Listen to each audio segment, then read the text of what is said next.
హర సుబ్రహ్మణ్యం శివ శివ సుబ్రహ్మణ్యం హర హర సుబ్రహ్మణ్యం శివ శివ సుబ్రహ్మణ్యం. సుబ్రహ్మణ్యుడు సుబ్రహ్మణ్యుడిగా అవతరించడమే కాకుండా ఆయన ఈ దేశానికి సనాతన ధర్మానికి చేసినటువంటి మహోత్కృష్టమైనటువంటి సేవ ఒకటి ఉన్నది.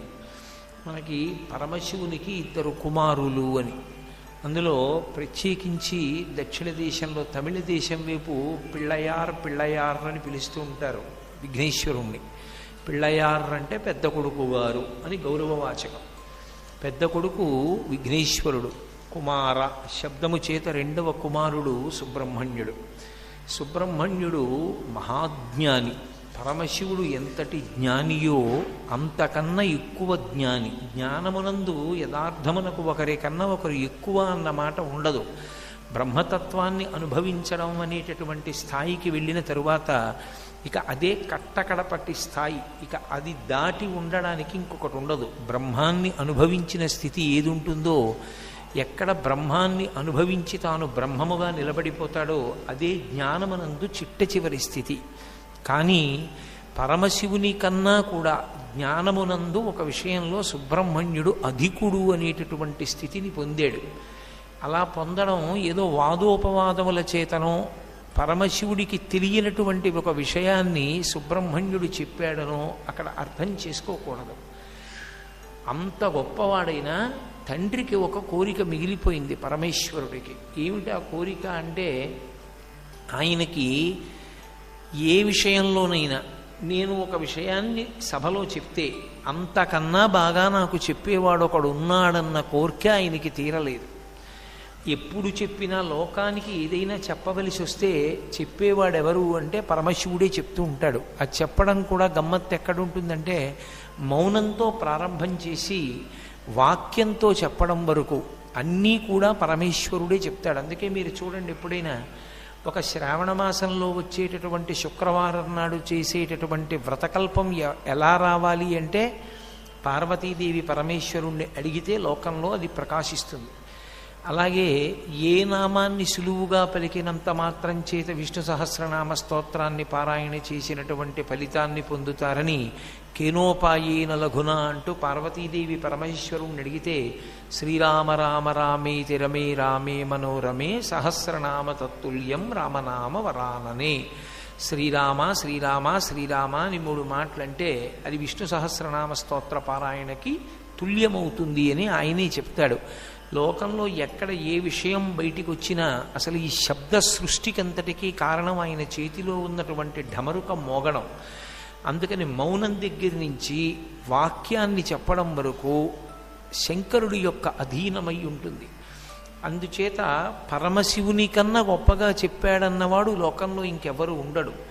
ఆయన కన్నా తెలిసిన్నవాడు ఉన్నాడన్నవాడు ఉండడు. ఎందుచేత అంటే లోకంలో సృష్టి అంతా ఎవరిలోకి వెళ్ళిపోయిందో వాడిలోంచే బయటికి రావాలి. లయమైనప్పుడు అన్నీ ఆయనలోకే వెడతాయి. మళ్ళీ బయటికి వచ్చేది కూడా ఆయనలోంచే బయటికి రావాలి. ఆయన బయటికి తెచ్చి కొంతసేపు ఉంచినప్పుడు స్థితికారుడు విష్ణువు అయి ఉంటాడు. ఆయనే బయటికి వదిలినప్పుడు సృష్టికర్త అయి బ్రహ్మ అవుతాడు. మళ్ళీ లోపలికి పుచ్చుకున్నప్పుడు లయకారుడై మహేశ్వరుడు అవుతాడు. అందుకని 3 రూపములు ఆయనవే అయి ఉంటాయి. అందుకే పరమశివ తత్వమునందు నటరాజతత్వము అంత గొప్పదై ఉంటుంది.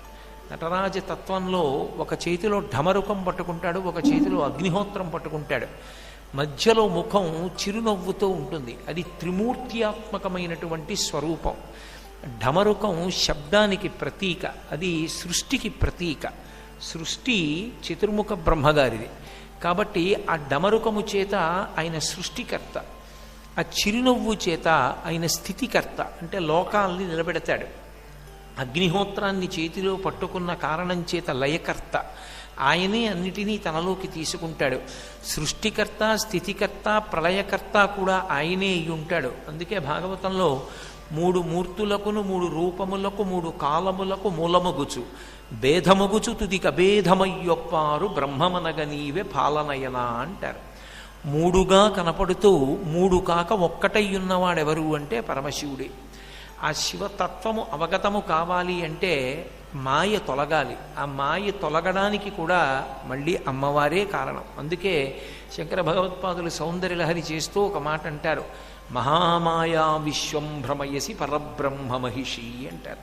అమ్మా, నీ యొక్క యథార్థమైన స్వరూపమేమి అంటే మాయ. మాయ అన్న మాటని జాగ్రత్తగా అర్థం చేసుకోవాలి. ఉన్నది లేనట్టు లేనిది ఉన్నట్టు కనపడడమే మాయ అని పేరు. అసలు ఏది ఉన్నదో అది లేదనిపిస్తుంది, ఏది లేదో అది ఉన్నదనిపిస్తుంది, అదే మాయ. అటువంటి మాయ అమ్మవారి యొక్క స్వరూపం.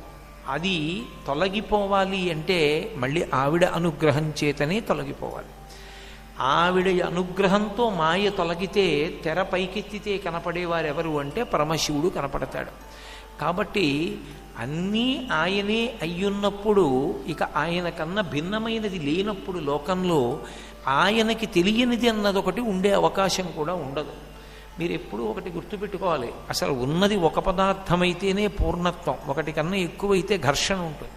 కానీ ఉన్నది ఒక్క శివతత్వమే కనుక ఆయనకి తెలియనిది అన్నది ఒకటి ఉండే అవకాశం లేదు.